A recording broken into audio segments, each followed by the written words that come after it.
దేవునికి కృతజ్ఞతాస్తుతులు చెల్లించాలి. చూడండి, పిల్లలు స్కూల్లో ఏదైనా పెన్ ఇచ్చినప్పుడు మరి ఒకసారి పెన్ ఎవరంటే ఇచ్చినందుకు థ్యాంక్స్ అని చెప్పి చెప్తారు కదా. స్కూల్లో పిల్లలు పెన్నకే థ్యాంక్స్ చెప్తున్నారు కదా, చిన్నదానికే థ్యాంక్స్ చెప్తున్నారు. మరి దేవుడు మన జీవితంలో చేసిన ఎన్నో మేలుకి మనం కృతజ్ఞతాస్తుతులు చెల్లించాలి. అదే ఆరాధన. చూడండి, దేవుడు మన జీవితంలో ఏ విధంగా ఉన్నాడో, మనం ఎందుకు ఆరాధన చేయాలో. 1 యోహాను 13వ అధ్యాయము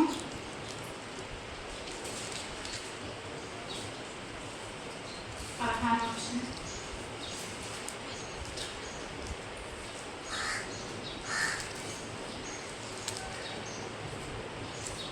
1 యోహాను 15. చదివే వారు కొంచెం దగ్గరగా స్పష్టంగా చదవండి.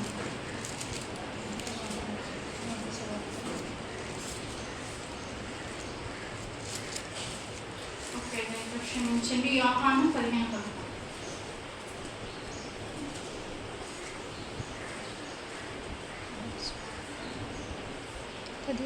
నా యందు మీరును నేను కనిపిస్తూ యోహాను 10:11.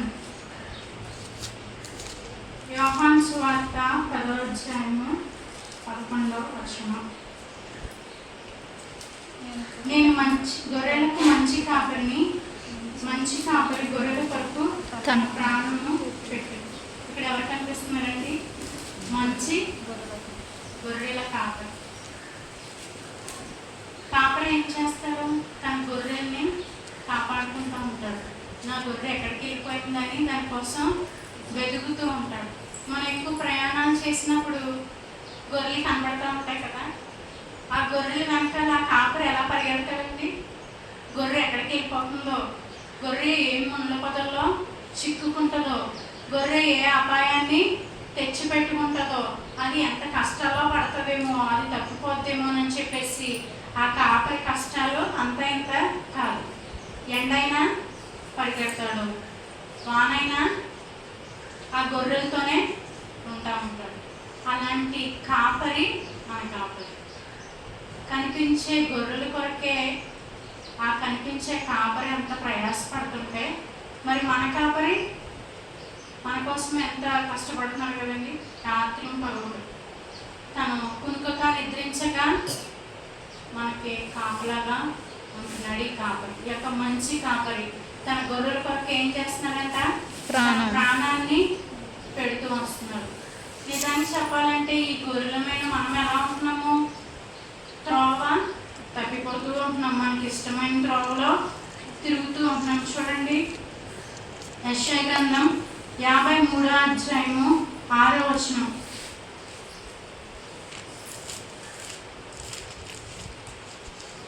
యెషయా గ్రంథము 53వ అధ్యాయము 6వ వచనం. మనమందరము గొర్రెల వలె త్రోవ తప్పిపోయి మనలో ప్రతివాడును తనకిష్టమైన త్రోవకు తొలగెను. యెహోవా మనందరి దోషమును అతని మీద మోపెను. మనం ఎలా ఉన్నామంట? గొర్రెల వలె త్రోవ తప్పిపోతున్నామంట. మనకి ఇష్టమైన త్రోవలో, కొంతమంది సీరియల్ అనే త్రోవ, కొంతమంది సినిమాలనే త్రోవ, కొంతమంది నానా విధములైన త్రోవలతో తనకి నచ్చినట్టు జీవిస్తున్నారు. అలాంటి మన కొరకు ఈ గొర్రెల మీద మన కొరకు ఆయన ఏం చేస్తున్నారంట? ప్రాణం పెడుతున్నారంట. మంచి కాపరిగా మన జీవితాల్లో ఉంటున్నాడు. మంచి కాపరి ఏం చేస్తున్నాడు? తన కొరకు, తన గొర్రెల కొరకు ఆయన ప్రాణం పెడుతున్నాడు. అలా ప్రాణం పెట్టే వాళ్ళు ఎవరైనా ఉన్నారండి? ఎవరూ లేరు. కొంచెం సాయం చేయమంటే చేస్తారు, కొంచెం మనం ఏదన్నా హెల్ప్ ఇవ్వమంటే ఇస్తారు, కానీ సాయం చేయమంటే ఎవరో సాయం చేయరు. సరైన ఆకులు వచ్చినప్పుడే ఆదుకోరు, ఇంకా ప్రాణం ఏం పెడతారు కదా? ప్రాణం పెట్టరు. కానీ ఈ దేవుడు మంచి కాపరిగా మన జీవితాల్లో ఉంది. తన ప్రాణాన్ని అర్పిస్తున్నాడు. కన్న కొడుకులే ప్రాణం పెట్టరు, కన్న కూతురులే ప్రాణం పెట్టలేని రోజు ఇలాంటి పరిస్థితుల్లో దేవుడు మన వరకు ఏం చేస్తున్నాడంట? ప్రాణం పెడుతున్నాడంట. మంచి కాపరి గొర్రెల కొరకు తన ప్రాణం పెట్టెను. జేతగాడు గొర్రెల కాపరి కాడు గనుక గొర్రెలు తనవి కానందున తోడేలు వచ్చి చూసి గొర్రెలను విడిచిపెట్టి పారిపోవును. తోడేలు ఆ గొర్రెలను పట్టి చెదరగొట్టును. జీతగాడు కూడా కాపరే, జీతం తీసుకునేవాడు కూడా కాపరే. కానీ ఏం చేస్తాడు? జీతగాడు నెలకు వచ్చేసరికి జీతాన్ని ఆశిస్తాడు. గొర్రెలు ఎలా పోతున్నాయో అని పట్టించుకోడు. గొర్రె ఎటు తప్పిపోతుందని పట్టించుకోడు. నెల వస్తే నాకు జీతం వస్తే సరిపోద్ది అని ఆలోచిస్తున్నాడు. అతను కూడా కాపరే, కానీ ఆ కాపరిలో ప్రాణం పెట్టే లక్షణాలు ఉన్నాయా? లేవు. మన కోసం కనిపెట్టుకునే లక్షణాలు ఉన్నాయా? లేవు. కానీ ఈ కాపరి ఏం చేస్తున్నాడంటే మన కోసం ప్రాణం పెడుతున్నాడు. జీతగాడు కూడా ఉన్నాడు, కానీ జీతగాడు తోడేలు వచ్చినప్పుడు దాన్ని రక్షించడు, ఆ గొర్రెను కాపాడాడు. చూడండి, యేసుక్రీస్తు వారు 99 గొర్రెలు ఉన్నా సరే ఆ 100వ గొర్రె, ఒక్క గొర్రె కోసం ఆయన ఏం చేస్తున్నాడు? పరుగులు పెడుతున్నాడు. నా గొర్రె ఎక్కడ ఉంది, ఎక్కడ నశించిపోతుంది, ఎక్కడ తప్పిపోయింది, ఏ దారిలో తొలగిపోయిందని చెప్పేసి మన కోసం పరుగులు పెడుతున్నాడు ఈ యొక్క మంచి కాపరి. ఇలాంటి మంచి కాపరిని మనం కలిగినందుకు మనం ఏం చేయాలి? ఆరాధన తప్పకుండా చేయాలి. తప్పిపోయిన కుమారుడు తన జీవితం లోకంలో వ్యర్థం చేసుకున్నాడు. వ్యసనానికి గురవుతూ వచ్చాడు. చివరికి ఎక్కడికి వచ్చాడు? తన తండ్రి దగ్గరికి చేర్చబడ్డాడు. మనం కూడా ఎన్ని తప్పులు చేసినప్పుడు దేవుడు మనల్ని క్షమించి మనల్ని సరిచేసి చక్కని మార్గంలో మనల్ని పెడుతూ వస్తున్నారు. కాబట్టి మొదటిగా ఈ కాపరి మంచి కాపరి. మంచి కాపరి తన గొర్రెల కొరకు ప్రాణం పెట్టాడు. ప్రాణం పెట్టేవారు ఎవరు లేరు. స్నేహితులు కూడా ఎవరో ప్రాణం పెట్టారు. కానీ ఈ దేవుడు నీ కొరకు నా కొరకు ఈ యొక్క భూలోకానికి వచ్చి ఈ గొర్రెలమైన మన కొరకు తన ప్రాణాన్ని బలిగా అర్పిస్తూ వచ్చినాడు. కానీ జీతగాడైతే తన జీతం కోసమే చూసుకుంటున్నాడు. కానీ ఈ ప్రభు మన కొరకు ప్రాణం పెట్టిన వాడిగా ఉంటున్నాడు. కాబట్టి మనం ఈ మంచి కాపరి కొరకు మనం ఏం చేయాలండి? ఆరాధన చెల్లించాలి. మన జీవితంలో ఒక మంచి కాపరిగా ఉంటున్నందుకు మనల్ని కాచుకునేవారు ఎవ్వరు ఉండరు. ఇవి ఎక్కడికి వెళ్ళిపోయిందో ఏంటని ఆలోచించేవారు ఎవరో ఉండరు. ఆరా తీసేవారు ఎవరో ఉండరు. కానీ ఈ కాపరి అయితే మనం ఎక్కడికి వెళ్తున్నా మనకి ముందుగా నడుస్తూ మన మార్గాన్ని సరళం చేసేవాడిగా ఉంటున్నాడు. చూడండి, 15వ వచనం చదవండి. తండ్రి నన్ను ఎలాగూ నెరుగును, నేను తండ్రిని అలాగూ నెరుగుదును. అలాగే నేను నా గొర్రెలను ఎరుగుదును, నా గొర్రెలు నన్ను ఎరుగును, మరియు గొర్రెల కొరకు నా ప్రాణమును పెట్టుచున్నాను. ఈ యొక్క మంచి కాపరి ఏం చేస్తున్నాడంటే తన గొర్రెల కొరకు ప్రాణం పెడుతున్నాడంట. ఈ యొక్క కాపరి గొర్రెలను కాచుకుంటున్నాడు. అలాగే ఆ గొర్రెలు కూడా ఏం చేయాలి? తన కాపరి ఎక్కడ ఉన్నాడని చూసుకుంటూ ఉండాలి వద్దండి? నా కాపరి ఎక్కడ ఉన్నాడని చూసుకోకుండా ఉంటే ఆ గొర్రె ఏమైపోతే ఆపదలు పడిపోతే, ముళ్ళలో చిక్కుపోతే, ఆ గొర్రెను అనుసరించకపోతే, ఆ గొర్రె ఆ కాపరిని అనుసరించకపోతే తన జీవితము అక్కడితోనే అయిపోతుంది. కాబట్టి ఈ యొక్క కాపరి ఏ విధంగా అయితే తన ప్రాణాన్ని పెడుతున్నాడో అలాగే గొర్రెలు కూడా తన తండ్రి కొరకు కనిపెట్టుకుంటూ ఉండాలి. అదే మనం ఆరాధన చేయాలి. మన దేవుడు మన కోసం ఇంత చేస్తున్నారు కానీ మనం గుర్తించి ఏం చేయాలి? దేవునికి ఆరాధన చెల్లించే భక్తులమై ఉన్నాం. చూడండి, నెక్స్ట్ హెబ్రీయులకు రాసిన పత్రిక 13వ అధ్యాయం 20వ వచనం. రెండవదిగా దేవుడు మనకి ఏ విధంగా ఉంటున్నాడో. హెబ్రీయులకు రాసిన పత్రిక 13వ అధ్యాయము 20వ వచనం. గొర్రెలు గొప్ప కాపరి అయిన యేసు అను గొప్ప కాపరి అయిన యేసు అను మన ప్రభువును నిత్యమైన నిబంధన సంబంధముగు రక్తమును బట్టి మృతులలో నుండి లేపిన సమాధానకర్త దేవుడు యేసుక్రీస్తు ద్వారా తన దృష్టికి అనుకూలమైన దాన్ని మనలో జరిగించు ప్రతి మనుష్యులను తన చిత్త ప్రకారం చేయుటకు మిమ్మును సిద్ధపరచును గాక. ఇక్కడ చూడండి, 2వ వరుసలో ఉంది. నిత్యమైన నిబంధన సంబంధము రక్తము బట్టి మనం ఆరాధించాలి. ఈ యొక్క రక్తం, ఈ యొక్క కాపరి రక్తము పరిశుద్ధమైంది. చూడండి, మామూలుగా ఉండే గొర్రెలు అవి ఆ రక్తం ఎలా ఉంటుంది? కలుషితమైంది. ఆ యొక్క రక్తము పరిశుద్ధమైంది కాదు. కానీ ఈ యొక్క గొప్పరి కాపరి రక్తము, ఆ యొక్క రక్తం ద్వారా మనల్ని విమోచించుకుంటూ వచ్చినాడు, మనల్ని కడిగి పవిత్రపరుస్తూ వచ్చాడు. హెబ్రీయులకు రాసిన పత్రిక 9వ అధ్యాయము 14వ వచనం.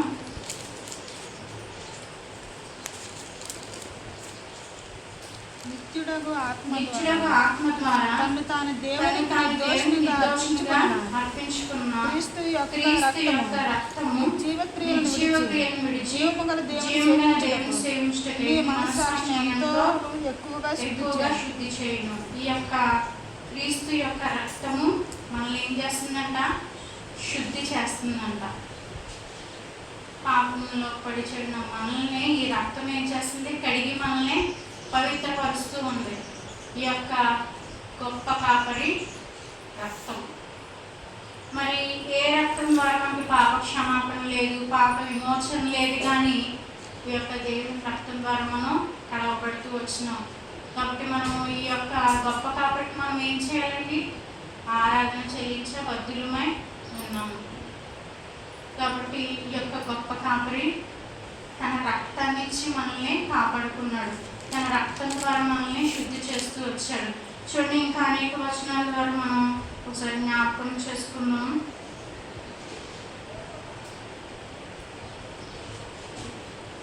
మొదటి తిమోతికి రాసిన పత్రిక 2వ అధ్యాయము 6వ వచనం. మొదటి తిమోతికి రాసిన పత్రిక 2వ అధ్యాయము 6వ వచనం.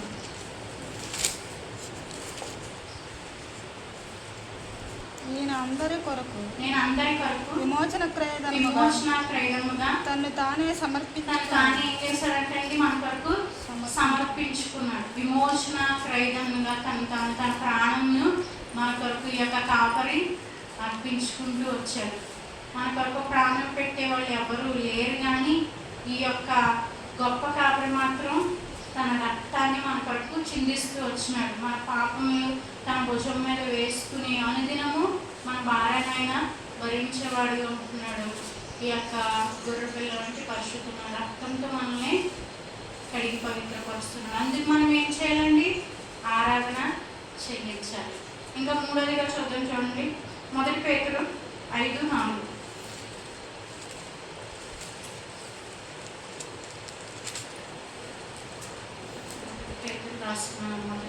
పేతురు రాసిన మొదటి పత్రిక 5వ అధ్యాయం 4వ వచనం. ప్రధాన కాపరి ప్రత్యక్షమైనప్పుడు మీరు వాడబారిన మహిమా కిరీటము పొందుదు. ఈ మూడో కాపరి ఎవరంటండి? ప్రధాన కాపరి. మొదటి కాపరి మంచి కాపరి, తన గొర్రెల కొరకు ప్రాణం పెట్టను. రెండవ కాపరేమో తన గొర్రెల కొరకు తన రక్తాన్ని చిందించి తను తానే అర్పించుకుంటూ వచ్చాడు. ఈ యొక్క మూడో కాపరి ప్రధాన కాపరి ప్రత్యక్షమైనప్పుడు మనకి ఏం చేస్తారంటే వాడబారిన మహిమా కిరీటం మనకు సిద్ధం చేసి ఉన్నారు. మరి ఆ యొక్క కిరీటం పొందుకోవాలని వద్దండి. మరి మన ప్రయాసం అంతా ఏంటో కిరీటం కొరకే కదా.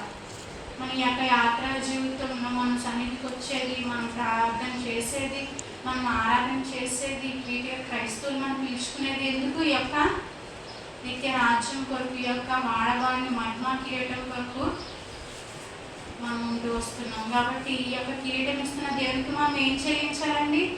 ఆరాధన తప్పకుండా చెల్లించాలి. మన జీవితంలో ఈ యొక్క గొర్రెల కాపరి అటు రీతిగా ఉంటున్నాడు. చూడండి, 100వ అధ్యాయం, కీర్తనలు 100వ అధ్యాయము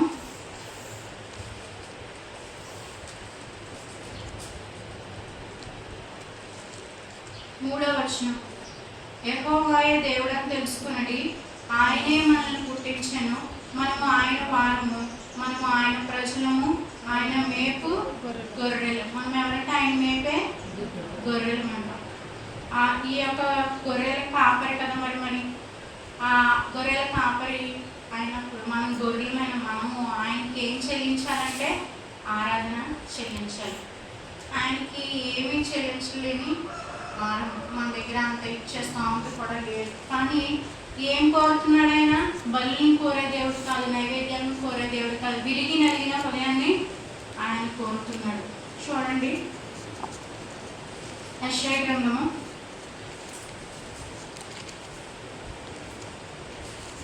66వ అధ్యాయం 1వ వచనం. యెషయా గ్రంథము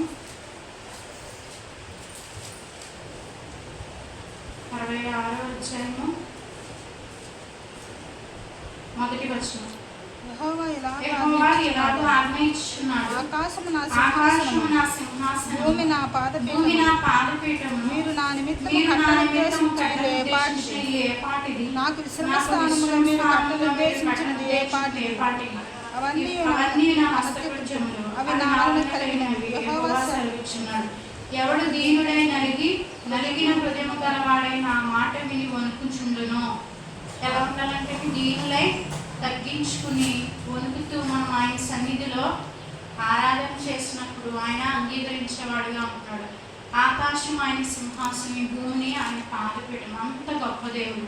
మనము ఆయనకి చెల్లించాల్సింది ఏంటంటే దేని హృదయంతో, తగ్గించుకునే హృదయంతో మనం వణుకుతూ ఆయన సన్నిధిలో ఎప్పుడైతే మన హృదయాన్ని కుమ్మరిస్తామో దేవుడు మనల్ని ఆశీర్వదించేవాడుగా ఉంటున్నాడు. మన ఆరాధనను స్వీకరించేవాడుగా ఉంటున్నాడు. నా కొరకు కట్టను ఉద్దేశించిన ఇల్లు ఏపాటిది? నువ్వేం కడతావు? ఆయనకి ఏమి ఇవ్వగలవు కదా? మనం ఏమీ ఇవ్వలేని వాళ్ళు. అలాంటి దేవుడు, అంత గొప్ప దేవుడు తగ్గించుకుని ఈ యొక్క గొర్రెల దగ్గరికి ఆయన ఒక కాపరి వల్లే మన దగ్గరికి వస్తున్నాడు. మందని ఏ విధంగా అయితే కాల్చుకోవాలో ఆ విధంగా మనం కాస్తూ వస్తున్నాడు. ఎన్నో అపాయాల నుంచి, ఎన్నో కీడుల నుంచి, ఎన్నో ప్రమాదాల నుంచి దేవుడు మనల్ని తప్పిస్తున్నందుకు మనం ఏం చేయాలండి? ఆరాధన చెల్లించేవారుగా ఉంటున్నాం. అంతేకాకుండా చూడండి, యాకోబు రాసిన పత్రిక 1వ అధ్యాయం 13వ వచనంలో ఈ మంచి కాపరి, గొప్ప కాపరి, ప్రధాన కాపరి మన కొరకు జీవ కిరీటాన్ని సిద్ధం చేసినందుకు మనం ఆరాధన చెల్లించాలి. యాకోబు రాసిన పత్రిక 1వ అధ్యాయము 13వ వచనం. వాడబారని మహిమ కిరీటం మనం పొందుకోవాలి. అట్టి కిరీటాన్ని దేవుడు మన కొరకు సిద్ధపరుస్తూ వచ్చినాడు. కాబట్టి మనం ఆయనకు చెల్లించాల్సింది ఏంటంటే మన హృదయం. యాకోబు రాసిన పత్రిక 1వ అధ్యాయం 13వ వచనం. దేవుడు కీడు విషయమై 12వ వచనం. శోధన సాధించేవాడు ధన్యుడు, అతడు శోధనకు నిలిచిన వాడే. ప్రభు తను ప్రేమించిన వారికి, వాగ్దానం చేసిన వారికి జీవ కిరీటము పొందును. ఎవరికంటే ఇది? శోధన సహించి ఆ శోధనలో నిలిచిన వాడు, అలాగే దేవుణ్ణి ప్రేమించి వాగ్దానం చేసిన ప్రకారము ఆయన జీవ కిరీటానికి వస్తాడు. ఎవరికి ఇస్తాడు కిరీటం? ఎవరికి పడితే వాళ్ళకి ఇవ్వడం. ఎవరైతే దేవుని సన్నిధిలో ఉంటారో, తగ్గించుకుని శోధన సహిస్తూ ఉంటారో, దేవుని ప్రేమిస్తారో అలాంటి వారికి ఆయన యొక్క జీవ కిరీటాన్ని సిద్ధపరుస్తూ ఉన్నారు. జీవ కిరీటాన్ని ఆయన ఏర్పాటు చేసి ఉన్నాడు. ఆ యొక్క జీవ కిరీటాన్ని మనం పొందుకోవాలంటే ఈ యొక్క లోకంలో మనం ఎలా ఉండాలి? ప్రత్యేకింపబడిన వారంగా జీవించాలి. చూడండి, ఈ యొక్క కాపరి ఇంకా ఏం చేస్తున్నాడో మనం చూద్దాం. గల్తీకి రాసిన పత్రిక 1వ అధ్యాయము 4వ వచనం. గల్తీకి రాసిన పత్రిక 1వ అధ్యాయము 4వ వచనం.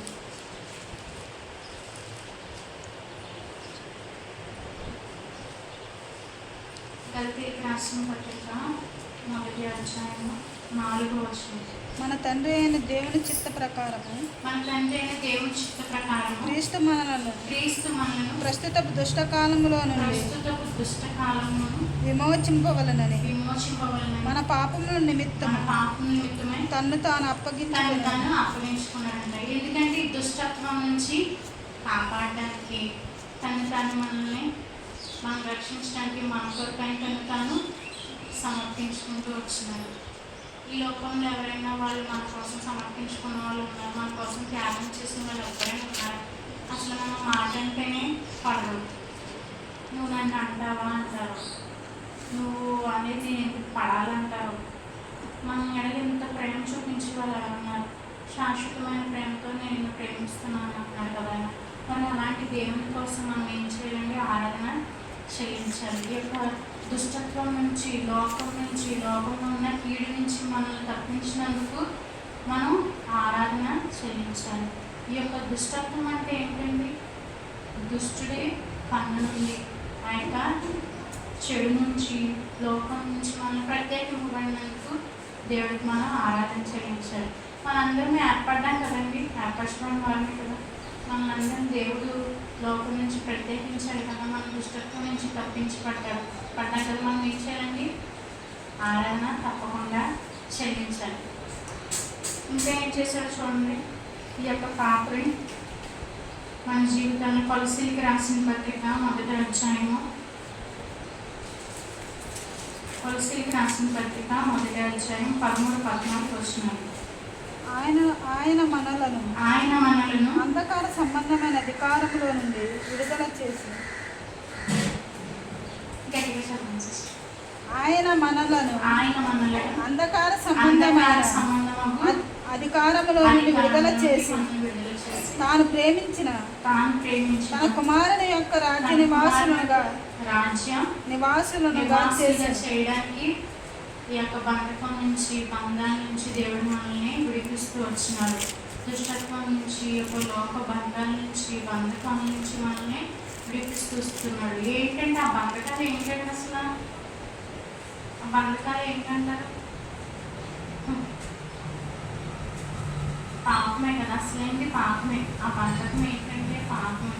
లోకం అనే బంధకం నుంచి, నానా రకాలైన బంధకాల నుంచి మనల్ని విడిపిస్తూ వస్తున్నాడు. నిజంగా మరి పిలువబడిన వారు అనేకులు, కానీ ఏర్పరచబడిన వారు ఎంతమంది? కొంతమంది. ఇక్కడ ఎంతోమంది, కానీ ఈరోజు ఎంతమంది వచ్చి కూర్చున్నామండి? కొంతమంది. కాబట్టి మీరు అందరూ ఏర్పరచబడిన వారు. మనం అందరం, నేను కూడా ఏర్పరచబడిన వారు. కాబట్టి మనం ఏం చేయడానికి? ఈ యొక్క దుష్టత్వం నుంచి, లోకం నుంచి తప్పించినందుకు మనం ఆరాధన చేయాలి.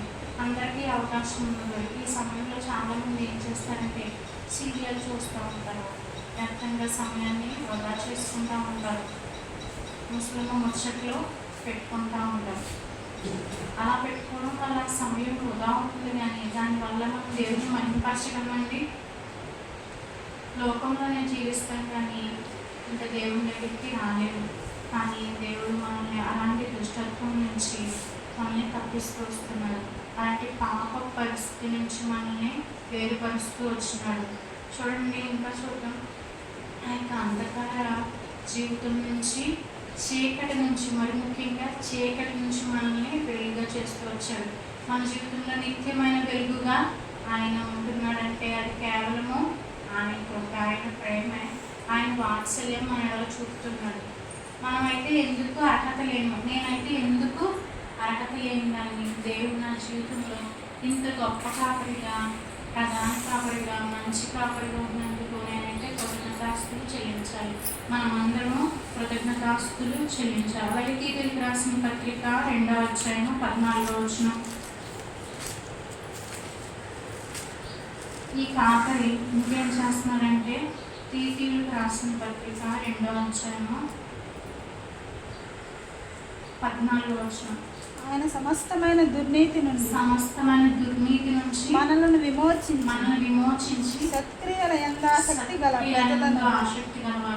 ప్రజలను తన కోసరము పవిత్రపరచుకొని తన సొత్తుగా చేసుకొనుటకు తను తానే మన కొరకు అర్పించుకున్నాడు. ఎందుకు? సమస్తమైన దుర్నీతి నుంచి మనల్ని తప్పించడానికి, సత్క్రియలకు మనం సత్క్రియలు కలిగి ఉండాలని చెప్పేసి దేవుడు తనను తానే అర్పించుకున్నాడు. ఈ భూలోకానికి మన కొరకు ఆయన వచ్చాడు. ఆయనకి రావాల్సిన అవసరం కూడా లేదు, కానీ నీ కొరకు, నా కొరకు, ఆ గొర్రె వల్లే మనం తప్పిపోతున్న మన కొరకు ఆయన ఈ యొక్క భూలోకానికి వచ్చినాడు. ఎంతగా తగ్గించుకున్నారంటే మనుషులమైన మన రూపంలోనికి, మానవ రూపంలోనికి ఆయన వచ్చినాడు. దీనత్వం కలిగి దాసుని స్వరూపం ధరించుకుని రిక్తునికి ఈ యొక్క భూలోకానికి వచ్చినాడు. మనకి ఈ రిఫరెన్స్లు, ఈ వాక్యాలన్నీ తెలుసు. అయినప్పటికీ మనం ఏం చేయాలి? వాటిని జ్ఞాపకం చేసుకుని మనం ఆరాధన చెల్లించబద్దులమై ఉన్నాం. చూడండి, ఈ గొర్రెల పరిస్థితి ఎలా ఉంది? మరి ఈ గొర్రె పరిస్థితి ఎలా ఉంది? కాపరైతే వెతికి రక్షించాడు. కాపరైతే సమస్త దుర్నీతి నుంచి కాపాడాడు. సమస్త దుష్టత్వం నుంచి, చీకటి నుంచి, ఆ యొక్క లోకం నుంచి, అంధకారం నుంచి విడిపించాడు. మన జీవితంలో గొప్ప కాపరిగా, మంచి కాపరిగా, ప్రధాన కాపరిగా ఉన్నాడు. మరి మన గొర్రెలు, మన పరిస్థితి ఎలా ఉందండి? యెషయా 66లో చదువుకున్నాం కదా, మనం అందరము గొర్రెల వల్లే త్రోవ తప్పిపోతూ ఉంటాయి. ఇంకా చాలా మంది త్రోవ తప్పిపోతున్నారు, ఈ త్రోవలోకి రాలేని పరిస్థితులు ఉంటున్నారు. కానీ దేవుడు మనల్ని అయితే ప్రత్యేకించుకున్నందుకు మనం ఆయనకి కృతజ్ఞతాస్తులు చెల్లించాలి. యెహోవా దయాళుడు, ఆయనకు కృతజ్ఞతాస్తులు చెల్లించాలి. దావీదు అంటాడు కదా, ఆయన చేసినప్పుడు నేనేమి చెల్లించగలను, రక్షణ పాట నేర్చుకుని నా యొక్క దేనస్థుతి ఆరాధనానికి అర్పిస్తాను అంటున్నాడు. దావీదు పాపం చేశాడు, బత్షెబతో పాపం చేసినప్పుడు అంటే 10వ వచనంలో ఉంది, ఆయన శుద్ధ హృదయం దయచేయండి, నేను మరలా రక్షణ ఆనందం పొందుకోవాలి. ఒకప్పుడు ఆనందం ఉండేది, కానీ ఆ పాపం చేయడం వల్ల ఏమైంది, కోల్పోయాడు ఆ ఆనందాన్ని. కానీ మనం అలా కాకుండా ఈ యొక్క కాపరిని మనం అనుసరించాలి. మన ఆత్మీయ జీవితంలో మన కాపరి యేసు ప్రభువారు. అలాగే మనకు కనిపించే కాపరి ఎవరండి, మనకు కనిపించే కాపరి సేవకుడు మాట కూడా మనం వినేవారంగా ఉండాలి. అప్పుడే మన ఆత్మీయ జీవితం ముందుకెళ్తుంది. సేవకుడు గద్దించినప్పుడు మనం లోబడుతూ రావాలి. ఆ యొక్క కాపరి గొర్రెను సరైన దారిలోకి తీసుకొచ్చినప్పుడు ఆ గొర్రె నేను రాను, నేను ఇక్కడే ఉంటానని ముందుకేస్తే అలా ఉంటుందండి, అక్కడే ఉంటుంది. లేదంటే ఆ వానలోను ఆ వర్షంలోను ఆ యొక్క తోడే చిక్కుపోయి ఏమవుతుంది, నశించిపోతుంది. తన జీవితం అక్కడికనే అంతమైపోతుంది. అలా కాకుండా మనం కాపరిని అనుసరించాలి. కాపరి చెప్పే మాటకి మనం లోబడినప్పుడు ఎప్పుడైతే ఆ గద్దింపు మనం స్వీకరిస్తామో మన జీవితంలో ఆశీర్వాదాలు మనం పొందుకునే వారంగా ఉంటాం. కాబట్టి దావీదు చెప్తున్నాడు, ఏమని చెప్తున్నాడండి, యెహోవా నా కాపరి, నాకు ఏమీ కలగదు, గాడ్ ఈజ్ మై షెపర్డ్ అని చెప్తున్నాడు కదా. ఆయనే ఒక కాపరి కదండి. దావీదు ఒక గొర్రెలు కాపరి కదా, గొర్రెలు కాసుకునేవాడు, ఆ మందని మేపుకునేవాడు. అలాంటి కాపరి యెహోవా నా కాపరిని అతను సెలవిస్తున్నాడు. మరి మన జీవితంలో ఆయన కాపరిగా ఉంటున్నాడా, మీ జీవితంలో కాపరిగా ఉంటున్నాడండి? లేదా నేను వస్తున్నాను వెళ్తున్నాను, లేదంటే కనుక ఏదో అక్క రావట్లేదు అంటారని అక్కడికి భయపడి రావడం అలా కాదు. కానీ మనం మన జీవితం ఎవరికి సమర్పించుకోవాలి, దేవునికి సమర్పించుకోవాలి. అప్పుడే మన జీవితాన్ని మనం దేవునికి అర్పించుకున్న వారంగా ఉంటాం. అప్పుడే లోకం నుంచి మనం ప్రత్యేకింపబడిన వారంగా ఉంటాం. ఇంకా చూడండి, మరి ముఖ్యంగా ఒక వచనం మనకు బాగా తెలుసు, ప్రతిసారి ఆరాధనలో మనం చేస్తూనే ఉంటాం. చూడండి, 1 కొరింథీయులకు రాసిన పత్రిక 1వ అధ్యాయము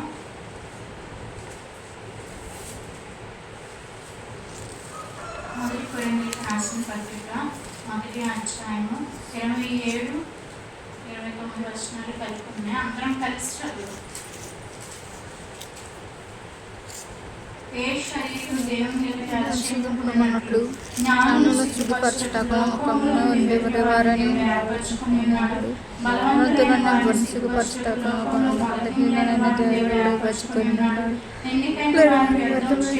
లోకంలో నుంచి వెళ్ళిన వారిని తృణీకరింపబడే వారిని ఎన్ని తెలియని వారిని దేవుడు ఏర్పరచుకునేది.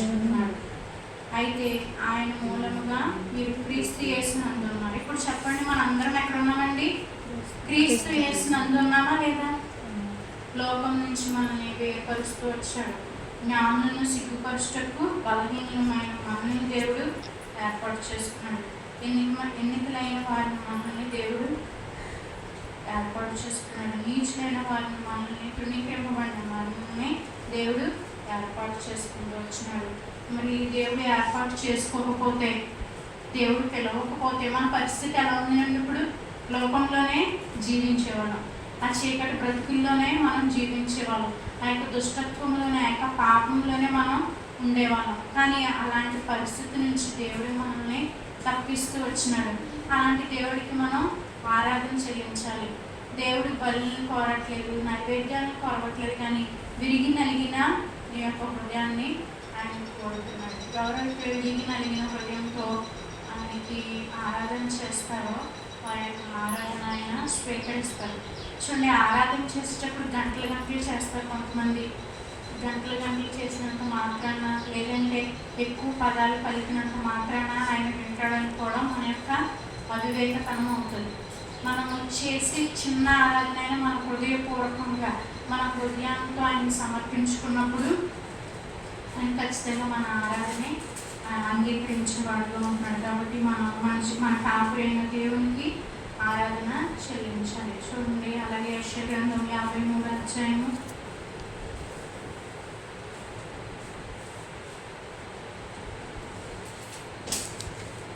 యెషయా గ్రంథం 53 అధ్యాయము.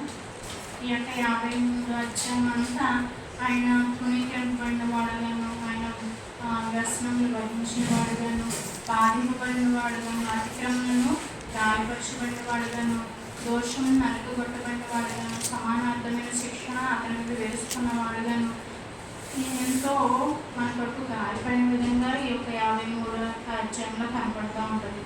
ఈ గొర్రెలమైన మన కొరకు ఆయన తన జీవితాన్ని సమర్పించుకున్నాడు. ఒక్కరోజే కాదు, అనుదినము నీ కొరకు నా కొరకు అనుదినం మన భారాన్ని, మన పాప భారాన్ని ఆయన మోస్తూ వచ్చాడు. యాత్రికుని ప్రయాణం చదవరు ఎవరైనా, అందులో ఉంటుంది ఆ యొక్క వ్యక్తి తన పాపాన్ని భుజం మీద వేసుకుంటా ప్రయాణం అవుతూ ఉంటే అది ఎంతో భారంగా ఉంటుంది. సరైన సమయం వచ్చినప్పుడు ఆ పాపం ఎప్పుడైతే కింద పడిపోతుందో అతనికి ఎంతో తేలిగ్గా, హృదయం అంతా నెమ్మదిగా ఉంటుంది. కాబట్టి మన పాపాన్ని మనం మోయకూడదు. మనం ఒప్పుకున్న ఆల్రెడీ మనం కడపబడిన వాళ్ళు, మనం ప్రత్యేకింపబడిన వాళ్ళు, మనము ఆయనకి ఏం చెల్లించాలంటే ఇప్పుడు ఆరాధన చెల్లించాలి. అంతేకాకుండా ఇంకొక వచనం చూసి నేను అనిపిస్తాను. ఎఫెసీయులకు రాసిన పత్రిక 1వ అధ్యాయం 6వ వచనం. ఈ యొక్క వ్యసనాకాంతుడికి ఎందుకు అయిపోయాడు ఆయన? మన కొరకు, మన పాపం కొరకు తృణీకరింపబడిన వాడిగా అయిపోయాడు.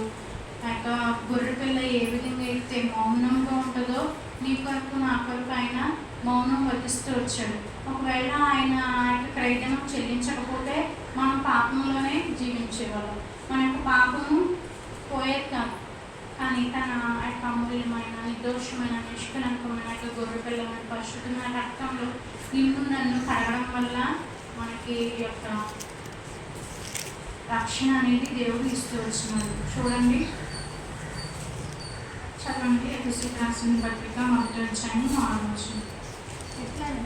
ఎట్లనగా తన ప్రియుని యందు తాను ఉచితంగా మనకు అనుగ్రహించిన తన కృపామహిమ కీర్తి కలిగినట్లు తన చిత్త ప్రకారమైన దయా సంకల్పం చొప్పున యేసుక్రీస్తు ద్వారా కుమారులుగా స్వీకరించుటకై మనలను ముందుగా తన కోసం నిర్ణయించుకొని తన ఎదుట పరిశుద్ధమును నిర్దోషములై ఉండవలెనని జగత్పునాది వేయబడకమునుపై ప్రేమ చేత క్రీస్తునందు ఏర్పాటు చేసుకుని. ఇప్పుడు ఏర్పరచుకోలేదు మనల్ని. జగత్పునాది వేయబడకమునుపై మనల్ని క్రీస్తు తన సంకల్పం చొప్పున మనల్ని ఏర్పాటు చేసుకున్నాడు.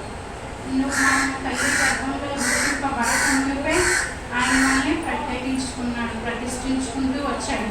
అందుకు మనం ఏం చేయాలండి? ఆరాధన చెల్లించాలి. మరి ఇంత గొప్ప దేవుడు కదా. మనం ఎన్నో మార్లు తగ్గిపోతున్నప్పటికీ, తృణీకరించినప్పటికీ దేవుడు మనల్ని విడిచిపెట్టగా ప్రేమిస్తూ ఈ యొక్క గొర్రెలమైన మనల్ని వెనక్కి రక్షించుకుంటున్నాడు. మరి నా గొర్రె ఎక్కడికి వెళ్ళిపోతుందో అని ఆయన మన కోసం గాబరపడుతున్నాడు. మన కోసం ఆయన ఎంతో కన్నీరు కార్చేవాళ్ళు ఉన్నాడు. మన కోసం దివారాత్రులు ఆ యొక్క కునుకక నిద్రించగా ఆ యొక్క గొర్రెని ఏ విధంగా కనిపెట్టుకుంటాడో నీ కొరకు నా కొరకు ఆయన కనిపెట్టుకున్నాడు. ఎన్నో ప్రమాదాలు కదండి. మరి నిన్న కూడా మన ప్రభుత్వంలో కూడా ఒక పిల్లడు చనిపోయాడు. మీ అందరికీ తెలిసే ఉంటుంది. ఎంత ప్రమాదాల నుంచి మనం దేవుడు కాపాడుతున్నాడు. మన దీని ఆహారం ఇస్తున్నాడు, వస్త్రాలు ఇస్తున్నాడు. చాలామంది ఈ పరిస్థితి ఉండదు. కానీ దేవుడు మనం అన్ని ఇచ్చిన దేవుడు మనకి ఇచ్చినందుకు మనం కృతజ్ఞతాస్తులు తప్పకుండా చెల్లించాలి.